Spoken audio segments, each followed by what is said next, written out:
અક્ષર પુરુષોત્તમ દર્શન, સમજણ, સાધના, સમર્પણ. આપણે ઘણી વાર માનીએ છીએ, પરંતુ એટલી દ્રઢતા અંતરથી ન પણ હોય. એકવાર એક માણસ પોતાના ખેતરે જતો હતો. રસ્તામાં એક કૂવો આવતો હતો અને કૂવાની અંદર બિચારાનો શરત ચૂકથી પગ પડી ગયો. પગ પડ્યો એવો સીધો અંદર પોતે જતો રહ્યો. પણ કૂવાની અંદર દિવાલ ઉપર, ઈંટોની અંદર, પથ્થરોની વચ્ચે એક ઝાડનું મૂળિયું હતું. એ મૂળિયું એના હાથની અંદર આવી ગયું અને પછી એ કૂવાની દિવાલ સાથે પોતે લટકી રહ્યો. પાણી ઘણું ઊંડું હતું, પડે તો મરી જ જવાય. ઉપર ચડવા માટેનું કોઈ સાધન નહોતું. અત્યારે પાઇપલાઇનો હોય, પહેલા કોઈ પાઇપલાઇન રાખતા જ નહોતા. દોરડા દ્વારા એ પાણી બહાર ખેંચતા હતા. એટલે નીકળવાનો કોઈ આધાર નહોતો. દોરડું ઘણા સમય સુધી પકડી રાખ્યું, પણ ક્યાં સુધી પોતાનું 50-60 કિલો વજન એ દોરડું પેલું મૂળિયું ખમી શકે? એને ચિંતા થવા લાગી. ભગવાનને પ્રાર્થના કરે છે, પ્રભુ મને બચાવો, મારી રક્ષા કરો, હું મરી જઈશ. અને ખરેખર સાચા ભાવથી પ્રાર્થના કરી. ભગવાન પ્રગટ પણ થયા. ભગવાન એક કુવાના થાળા ઉપર આવીને ઉભા રહી ગયા, કિનારા ઉપર, બોર્ડર ઉપર. અને ભગવાન ઉભા હતા એટલે પેલો રાજી થઈ ગયો ભગવાનને જોઈને, અને ભગવાનને કહે છે, ભગવાન બચાવી લેજો. હા દીકરા, તને બચાવવા જ આવ્યો છું, તારી રક્ષા કરવા માટે જ હું આવ્યો છું. તો ભગવાન, રાહ શા માટે જુઓ છો? મને બચાવી લો. હા કે તને બચાવવા માટે તો આવ્યો છું, તારી રક્ષા જ કરવી છે. તો ભગવાન મને પકડી લો ને, નીચે કૂવામાં હું લટકું છું ત્યાંથી મને બહાર કાઢો. એ કે પણ તું પેલું મૂળિયું મૂકે તો તને પકડું. તારા હાથમાં જે મૂળિયું છે એ મૂળિયું તું મૂકી દે. અરે ભગવાન, મૂળિયું ભલેરું તમે પકડી પાડો. ભગવાન કે તું મૂળિયું મૂકી દે તો હું તને પકડું. એક આધાર મૂકી દે તો સર્વાધાર તારો આધાર બની જાય. એક જે આધારથી રાખ્યો છે મૂકી દે. એ કે ભગવાન, હું મૂકું તમે પકડવા એમાં થોડીક વાર લાગે તો, કદાચ તમે લેટ પડો તો હું નીચે જતો રહું. જો વિશ્વાસની ખામી, ભગવાન રક્ષા કરશે જ. 2-5 રૂપિયાની બહેને બાંધેલી રાખડી રક્ષાબંધને, અને ભાઈને એમ થાય છે કે મારી બહેનની રાખડીથી મારી રક્ષા થશે. દુનિયામાં જેટલા કંઈ મરી ગયા છે એને એમની બહેનોએ રાખડીઓ નહોતી બાંધી, તો આ કેટલાય ઉપડી જ ગયા છે ને. છતાં પણ એ રાખડીના દોરાની અંદર, એ ધાગાની અંદર વિશ્વાસ રહે છે. તો પૂર્ણ પુરુષોત્તમ નારાયણની ગળામાં કંઠી ધારણ કરી છે, એમાં વિશ્વાસ કેમ ન રહે? પૂર્ણ પુરુષોત્તમ નારાયણનો આશ્રય કર્યો છે, એમાં વિશ્વાસ કેમ ન રહે? રક્ષિષ્યતિ ઇતિ વિશ્વાસ. હું જેના આશ્રય છું એ ચોક્કસ મારી સર્વ પ્રકારે એ રક્ષા કરશે. આ હૃદયમાં ભાવની દ્રઢતા થાય. શરણાગતિ આ ખરા અર્થની અંદર આ છે. ભક્તિ દેવીના આવું ખૂબ સુંદર નિરૂપણ એ ઘનશ્યામ પ્રભુ પોતે કરે છે. પછી કે છે, ધર્મે સહિત અને ધર્મે રહિત, જ્ઞાને સહિત ને જ્ઞાને રહિત, વૈરાગ્ય રહિત ને વૈરાગ્ય સહિત. આ પ્રકારની ભક્તિ હોય છે. એમાં જે સહિતની ભક્તિ છે, ધર્મ, જ્ઞાન ને વૈરાગ્ય સહિત, એ પ્રકારની ભક્તિ આપણે કરવાની છે. આજે માણસો બહાર ભક્તિ ઘણા કરતા એવું દેખાતું હોય, પદયાત્રા ઘણા કરતા હોય છે, અંબાજી ચાલતા જાય, પાવાગઢ ચાલતા જાય, પરંતુ સંઘમાં ચાલતા ગયા હશે અને ખ્યાલ હશે. આપણા ગામડેથી ચાલતા ચાલતા જતા હોય ત્યારે એવલા છાપ કે જસવંત છાપ બીડી પીતા પીતા ગયા હોય, અને પાછા આવે ત્યારે બિસ્ટોલ કે કેવન્ડર્સ લઈને આવ્યા હોય. વ્યસન વધારીને આવે. ઘણી વાર માણસો બગડીને આવે. રસ્તામાં ગુટકા ખાઈને જાત જાતના દુરાચાર ને અનાચાર ને કેટલી પ્રવૃત્તિ થતી હોય. આમ જાય છે શાના માટે? ભક્તિ માટે. રોડ પર જતા હોય ત્યારે આપણે જોઈએ ત્યારે વાહ કે સંઘમાં માણસો ચાલતા જાય છે, નો ડાઉટ પુરુષાર્થ ઘણો કરે છે, પણ સાથે સાથે ધર્મે રહિત એ ભક્તિ એ આપણને દેખાય છે. તો અહીંયા કહે છે કે ધર્મે સહિત ભક્તિ કરવાની છે, જ્ઞાને સહિત ભક્તિ, વૈરાગ્ય સહિત ભક્તિ. આવી ભક્તિ એવા સાચા સંતના સમાગમ થકી એ ઉદય થતી હોય છે. એવા સંત કોણ? એ સંતના લક્ષણ જણાવતા કહે છે, દયાલવ ક્ષમાશીલા સર્વજીવૈતેચ્છવ તિતિક્ષવ શાનસૂયા શાંતા અનુદિતારય. એવા જે સાચા સંત, જે ક્ષમાશીલ છે, જે દરેકને માફ કરી શકે છે. 2 marks of holy person, giving and forgiving. પવિત્ર માણસોના 2 લક્ષણ છે, એ આપે છે અને માફ કરે છે. આજે આપવાની વૃત્તિ પણ ઘટતી જાય છે, લેવાની વૃત્તિ વધતી જાય છે. માફ કરવાની વૃત્તિ પણ સાથે સાથે એટલી જ ઘટતી જાય છે. પેલા માણસો મારી નાખ્યા હોય છતાં પણ માફ કરી શકતા હતા. દ્રૌપદીના દીકરાઓને મારી નાખ્યા હતા, અશ્વત્થામા એને બધા દુર્યોધનના માણસોએ, છતાં પણ માફ કરી શકતા હતા. માફ કરવાની વૃત્તિ અત્યારે ઘટતું જાય છે. બદલો લેવાની વૃત્તિ, ઈંટ કા જવાબ પથ્થર સે, તુમ મુझे એક કહોગી તો मैं तुम्हें લાખ કહूंगी. આપણે જગતપાલ સ્વામી કહેતા ને કે થાય એવા થઈએ તો ગામ વચ્ચે રહીએ. ચરોતરની કહેવત છે કે થાય એવા થઈએ તો ગામ વચ્ચે રહીએ. જેવો માણસ હોય ને એવા આપણે થવું જ પડે. એની સામે ઉદાર રહીએ, એની સામે નમતા રહીએ તો પોચા માણસને લોકો વધારે ગોદાહળી કરે. એટલે આપણે એની સામે બળવાન થવું જ જોઈએ. આવી લોકની અંદર માનીનતા છે અને માણસો બદલો લેવાનું છોડતા નથી. થોડાક સમય પહેલા જાપાનમાં એક ભાઈ હતા અને એને કંઈક મોટો બિઝનેસ હતો. એને જમીન કંઈક એક્વાયર કરવાની હશે, સોદો કરવાનો હતો.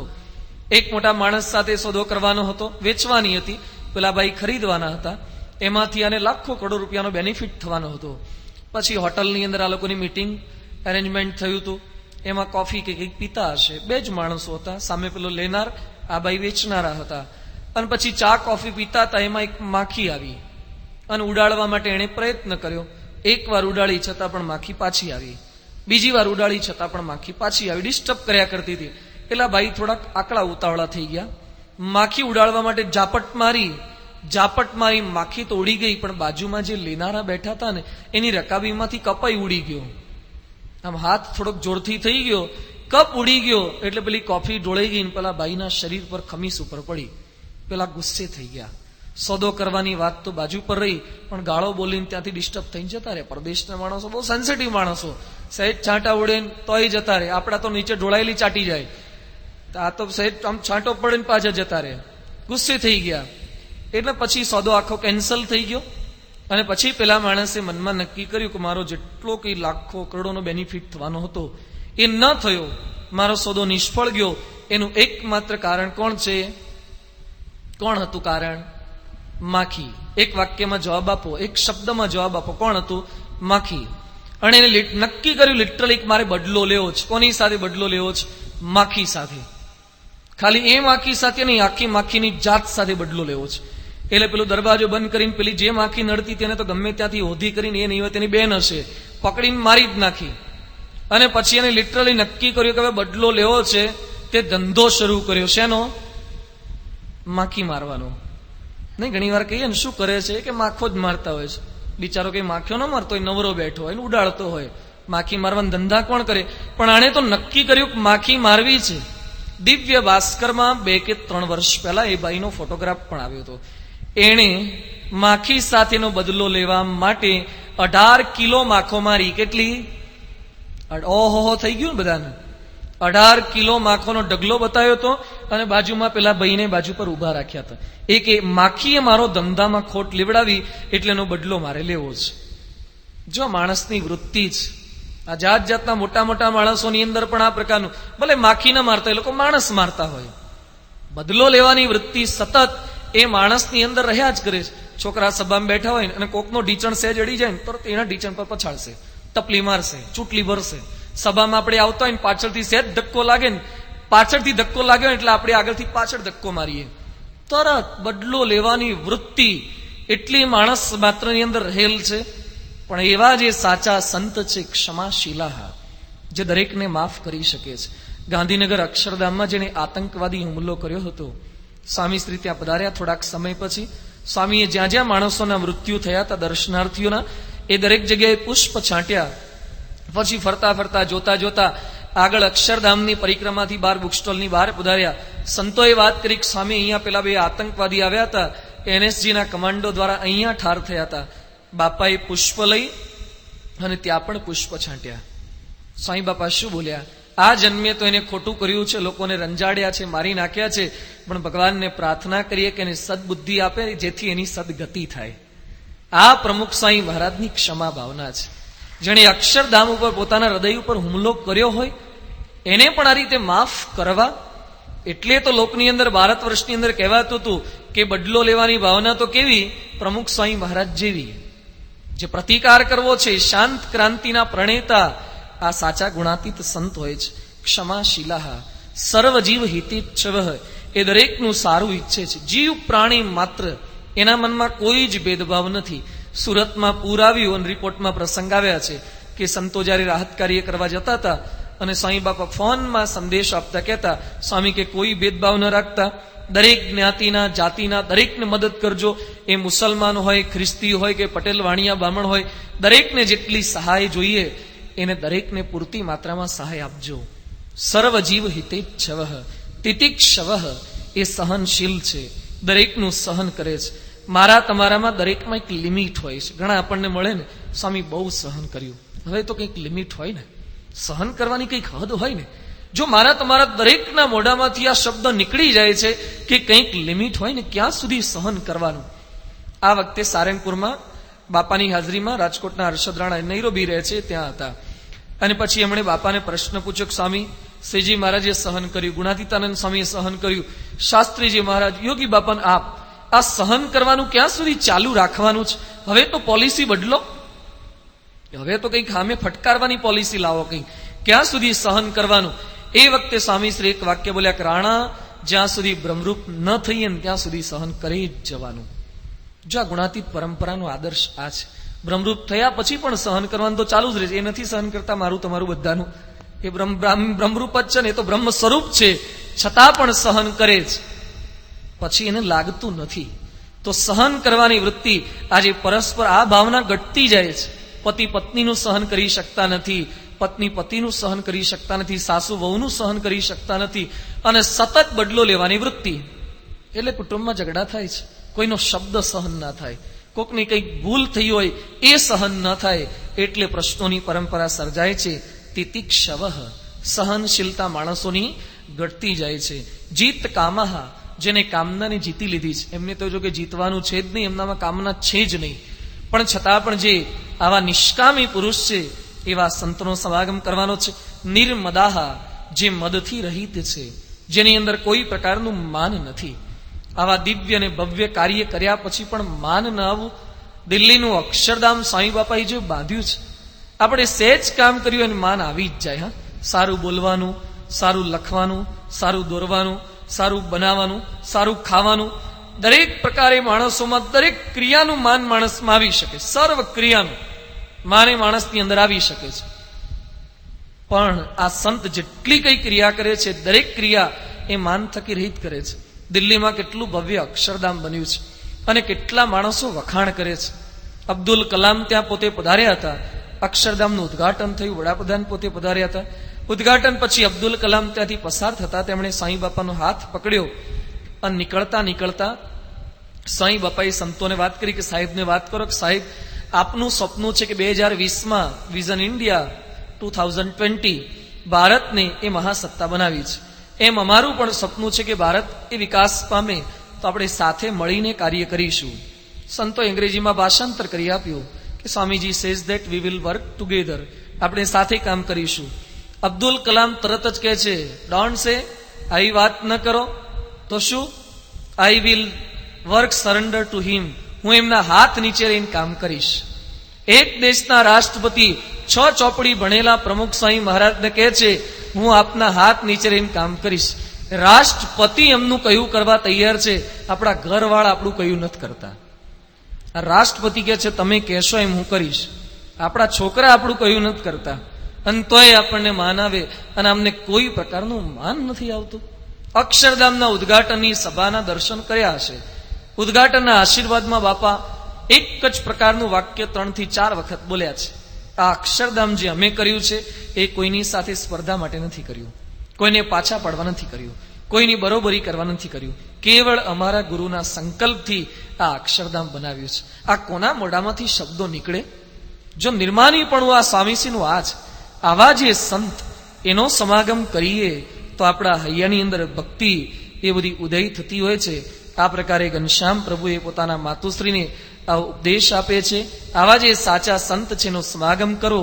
દ્રષ્ટા સ્પૃષ્ટાનતાવા કૃત પરિચરણા ભોજિતા પૂજિતાવા સદ્ય પુંસામ ગૌગમ બહુજની જનિતમ જ્ઞંતિ વૈ સમૂલમ પ્રોક્તા કૃષ્ણેન એવા નિજ હૃદય સમાયત્પદે તીર્થજાતમ તેષાં માતઃ પ્રસંગાત કિમિહ નનુ સતામ દુર્લભમ સ્યાન મુમુક્ષો. જે મુમુક્ષુ છે એણે આવા જે સંત છે એનો સર્વ પ્રકારે સમાગમ કરવું, એના દર્શન કરવા, એનું પૂજન કરવું, સર્વ પ્રકારે એવા સંતની સેવા કરવી. અહીંયા ઘનશ્યામ મહારાજે પોતાના માતુશ્રીને આવો દિવ્ય ઉપદેશ આપે છે. માતુશ્રીએ જાણ્યું કે પોતાનો અંત સમય નજીક આવ્યો છે. ઘનશ્યામ પ્રભુ બેઠા હતા, ધર્મ દેવતા હતા. એ સમયે ભક્તિદેવી પોતાની સર્વ પ્રકારે વૃત્તિ એ પોતાના દીકરામાં કહેતા કે ભગવાનમાં સ્થિર કરી દે છે.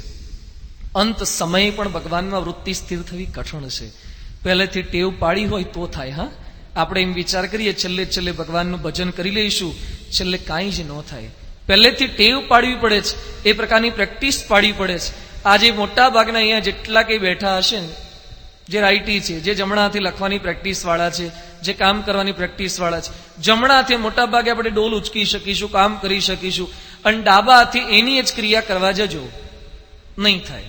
તમે ડાબા હાથે લખવા જજો, એ જ પેન લઈને ડાબા હાથે લખજો, એ જ વજનની ડોલ એ ડાબા હાથે ઊંચો કર, તમને કંઈક અજુગતું લાગશે. જમણો હાથ જેટલું બળ કરી શકે છે એટલો ડાબો હાથ જો તમે જમણેરી હશો તો નહીં કરી શકે. શા માટે ડાબા હાથની અંદર એટલી શક્તિ નથી? આપણે જે કંઈ ખાઈએ છીએ બધું જમણી બાજુ જ જાય છે. જેટલો કોઈ ખોરાક કહીએ છીએ ડાબા હાથને અન્યાય કરીએ છીએ કે તું કામ નથી કરતો તને નહીં આપવાનું, આ હાથ જાડો આ હાથ પટલો, એવું જ બધું શરીર સપ્રમાણ છે, છતાં પણ ડાબો હાથ કામ કેમ નથી કરી શકતો? એ કેળવાયો નથી પહેલેથી, અને એવું કામ કરવાની ટેવ નથી પડાઈ. કેટલાક માણસો ડાબોડી છે તો ડાબા હાથે એટલું જ લખી શકે છે, એટલું જ કામ, બધી જ ક્રિયાઓ કપડા નીચોવાથી માંડીને બધી જ જમણો હાથ જેટલી તાકાત કરી શકે એટલી જ તાકાત ડાબો હાથ એમનો કરી શકે છે, કારણ કે પહેલેથી એને કેળવ્યો છે. એમ શરીરને જેમ કેળવીએ છીએ એમ મનને ભજન ભક્તિ માટે પહેલેથી કેળવવું પડે છે, એની તાલીમ આપવી પડે છે. નહીં તો છેલ્લે છેલ્લે જગતના જ વિચાર આવે. ઉત્તર ગુજરાતમાં એક કાકા હતા અને 60-70 વર્ષે મરવા પડ્યા. કાકાને મોટી દુકાન હતી, 3 દીકરા હતા, અને કાકાએ દીકરાને જોયા નહીં એટલે કાકા કે મથુર ક્યાં? એ કે બાપુજી આ રહ્યો. એ કે ચતુર ક્યાં? એ કે બાપુજી આ રહ્યો. તાર પશો ક્યાં? એ કે બાપુજી આ રહ્યો. એ કે 3 મુવા અહીંયા છો, દુકાન કોણ હાચવશે? આટલું બોલીને મરી ગયા. હવે મરતા પહેલા એ દુકાનની ચિંતા, 3 છોકરા અહીંયા છે, દુકાન કોણ હાચવશે? વૃત્તિ એમાંથી છૂટતી નથી. અંત સમયે પણ આમાંથી વૈરાગ્ય થવો જગતમાંથી એ કઠિન છે. ભક્તિદેવી ભગવાનના માતુશ્રી હતા, એવા ધર્મ દેવતાના ધર્મ પત્ની હતા. પહેલેથી એ સંસ્કાર હતા સ્ત્રીની અંદર, એટલે ભગવાનની આરાધના કરી અને ભગવાનના દર્શન કરતા કરતા સંવત 1848 કારતક સુદ દશમ શનિવારના દિવસે પોતે ધામમાં પધાર્યા. ધર્મ દેવતાને પણ હવે તાવ આવ્યો છે. ભગવાને પોતે સંકલ્પ કર્યો કે હવે મારે ગૃહત્યાગ કરવો છે, પહેલા માતા પિતાને સદગતિ આપું. પિતાશ્રીને તાવ આવે છે. સર્વ પ્રકારે ધર્મ દેવતાની સેવાની અંદર ઘનશ્યામ પ્રભુ પોતે જોડાયેલા છે. તુલસી પત્ર એ પૂજન માટે લાવવાના હોય તો તુલસી પત્ર લઈ આવે છે, પિતાશ્રીની ચરણ ચંપી કરે છે, પાણી અર્પણ કરે છે. શ્રીજી મહારાજે શિક્ષાવત્રીમાં જે માતા પિતાની સેવા કરવાની વાત કરી છે એ કેવળ શાબ્દિક રીતે બોલી ગયા કે લખી ગયા એમ નથી. એમણે પોતાના જીવન દરમિયાન માતા પિતાની સેવા કરી છે, અને પછી આપણને કહે છે યાવત જીવમ ચ શુશ્રુષા કાર્યા માતુર પિતુઃ ગુરોહ. મા બાપની સેવા કરવાની છે, સર્વ પ્રકારે મા બાપની જીવે ત્યાં સુધી એ સેવા કરવાની છે. એ સેવાનો આદર્શ એમણે આપણને બતાવ્યો છે. માતૃદેવો ભવ પિતૃદેવો ભવ. મા બાપની સેવા કરીએ, પરંતુ આજે સમાજની પરિસ્થિતિ ખૂબ વિપરીત થતી જાય છે. જે ભારતમાં શ્રવણ જેવો ભક્ત બન્યો, આદર્શ પુત્ર બન્યો, એ જ ભારતમાં 80 થી 90 લાખ ગરડાઓ એ ગરડા ઘરની અંદર રહે છે, વૃદ્ધાશ્રમમાં રહે છે. દીકરાનું ઘર, સંધ્યા સમયે સૂર્યાસ્ત, જીવન સંધ્યા એવા આકર્ષક શીર્ષક સાથે એ મા બાપ ત્યાં રહેવા માટે જાય છે, જવું પડે છે. એક મા બાપની નાનકડી ઝૂંપડીમાં 4 દીકરાઓ રહી શકે, પણ 4 દીકરાના જુદા જુદા બંગલાની અંદર એક મા બાપ રહી શકતા નથી. સમાજની પરિસ્થિતિ આ છે, વિપરીતતા જ. એક નાનકડી ઝૂંપડીમાં મા બાપ એ પોષણ કરી શકે છે, સાચવી શકે છે, તો દીકરા કેમ સાચવી શકતા નથી? શા માટે રાખી શકતા નથી? કેમ મહિમા સમજી શકાતો નથી? કેવા શબ્દ ઘણી વખત મારતા હોય છે. એકવાર એક દીકરાએ પોતાના માતુશ્રીને વૃદ્ધાશ્રમની અંદર મોકલી દીધા. એના માતા વિધવા હતા, વૃદ્ધાશ્રમમાં રહેવા ચાલે ગયા. થોડાક દિવસો વીત્યા હશે, મહિનાઓ વીત્યા, અને માતાની ઊંઘ અચાનક ઉડી ગઈ. અને પછી એને કેલેન્ડર સામે જોયું તો કેલેન્ડરમાં તારીખ એને દેખાઈ. એ તારીખ એના દીકરાના જન્મદિવસની તારીખ હતી. સવારના 5 વાગ્યાનો સમય થયો હતો અને માતા હરખ ગેલા બની ગયા. જે છોકરાએ એને ઘરમાંથી વૃદ્ધાશ્રમમાં કાઢી મૂકી છે એ છોકરા પ્રત્યેને પ્રેમ ઉભરાયો અને પછી તાત્કાલિક વૃદ્ધાશ્રમમાં જે કંઈ ટેલિફોનની સગવડ હશે ત્યાંથી ફોન એ દીકરાના ઘરે જોડ્યો. દીકરો સૂતો હતો અને એને ફોન જોડ્યો. એ કે કોણ છો? એ કે બેટા તારી માં છું. તારે શાના માટે ફોન કરો છો? એ કે બેટા આજે તારો જન્મદિવસ છે, આજે તારો જન્મદિવસ છે એટલે તને અભિનંદન આપવા માટે, હેપી બર્થડે કહેવા માટે મેં તને ફોન કર્યો. એ કે એમાં આટલા વહેલા શું ડિસ્ટર્બ કરવાની જરૂરિયાત હતી? 8-10 વાગે બધા કહેતા હોય તાર ફોન કર્યો હોય તો ઠીક છે, 5 વાગે મારી ઊંઘ બગાડી. 5-10 મિનિટ, હવે પાછી ઊંઘ આવતા 5-10 મિનિટ થશે, 7 વાગ્યાનો ઉઠવાનો ટાઈમ છે. આમાં શું ઉતાવળ આવી જતી, ડિસ્ટર્બ કરી નાખ્યો. એ વખતેની માતા રડતા રડતા કહે છે કે બેટા આજે હું તને ખાલી અભિનંદન આપું, તારે તો તારી 5 મિનિટની ઊંઘ બગડી છે. આજથી 40 વર્ષ પહેલા તને જન્મ આપ્યો ને તારે મારી આખી રાત બગડી હતી. એનો તને વિચાર આવે છે? આજે તારી ખાલી 5 મિનિટની ઊંઘ બગડી છે. જો આ એક વિચાર રે કે માતા પિતાએ આપણા માટે કેટલું સહન કર્યું છે, તો સર્વ પ્રકારે વિપરીત સ્વભાવ તો થવાના જ છે. વૃદ્ધાવસ્થા હોય ત્યારે સ્વભાવ થોડાક વધે તો છે, એ બધાની અનુભૂતિ છે.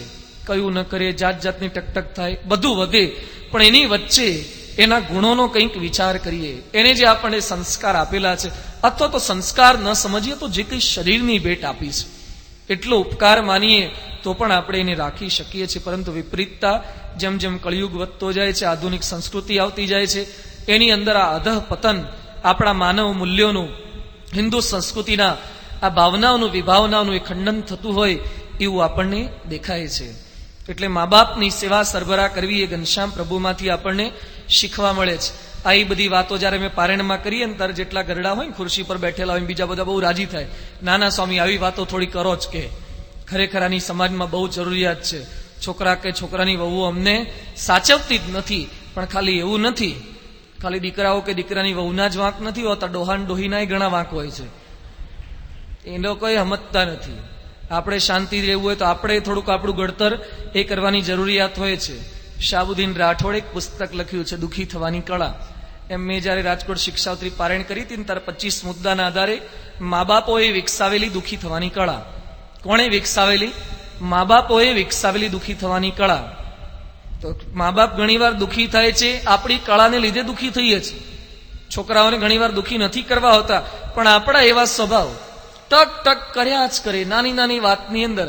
હવે છોકરો જીન્સનો પેન્ટ પહેરે એટલે કહે છે અમારા જમાનામાં તમે ચડીઓ પહેરતા હતા, થીગડા વાળા પહેરતા. હવે તમારા જમાનામાં જે પહેરતા તેને જીન્સ પહેરવા દો ને તમારી ઈચ્છાથી તમે પહેરો, પણ સહન ન કરી શકે. સારા કપડા છોકરો છોકરાની વહુ પહેરે ને એ સહન ન થાય. અમે આવું જૂનું પહેર્યું, અમે આવું જૂનું જૂનું પહેરતા હતા, નવું કઈ લેતા નહોતા. પણ તમારા વખતમાં આર્થિક સ્થિતિ નહોતી, તમારા વખતમાં આવા જમાના નહોતા, તો ક્યાંથી પહેરે? તો આવી નાની બાબતમાં ટકટક ન કર્યા કરવું. કંઈક કામ સોંપે કામમાં થોડીક મદદ કરાવી. હવે છોકરાને ત્યાં છોકરાનો જન્મ થયો હોય ને પછી હિંચકો પેલો નાખવા માટે તમને ગોળિયાની દોરી પકડાવે. એ કે અમે દોરી નાખવા અહીંયા આવ્યા છીએ, કાઠિયાવાડમાં સુરતમાં આવ્યા હોય ને એ કે દોરીને પકડવા આવ્યા છે. તો આખો દાડો ખાઓ છો તો થોડીક દોરી તો ખેંચો, એટલી મદદ તો કરો. હવે બીજું કંઈ ન કરો તો પણ એ થઈ ન શકે.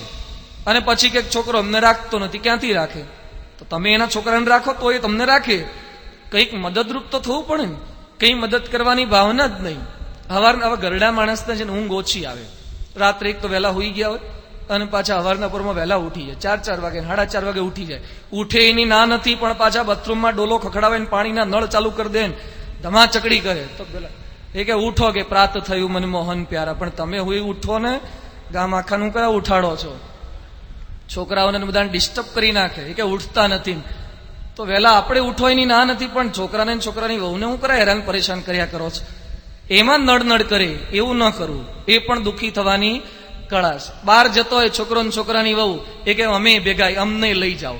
દર વખતે તમને ન લઈ જવાય, સમજવું પડે કે નહીં? દર વખતે તૈયાર જ હોય, અમને ભેગા લઈ જવાય. સ્કૂટર પર એ બે તમને વચ્ચે ક્યાં બેહાડે? કેમ ના લઈ જવા? તો સમજી તો મા બાપો દુઃખી થવાની આ કળા છે. થોડુંક જાગ્રત થજો બધા. પરસ્પર એકબીજાની ભાવના સમજી ના શકાય. છોકરાના ઘરે રહેતા હોય જે કઈ પૈસા ભેગા થઈને છોકરીના છોકરાને આપે, દીકરીના દીકરાને આપે, અને છોકરાને દીકરાને હાચવે નહીં. તો જાઓ દીકરીના ઘેર રહેવા જાઓ.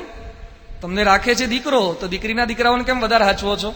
જો એ પક્ષપાત કરીએ છે ને એ પણ દીકરો કે દીકરાની બહુ સહન નહીં કરી શકે.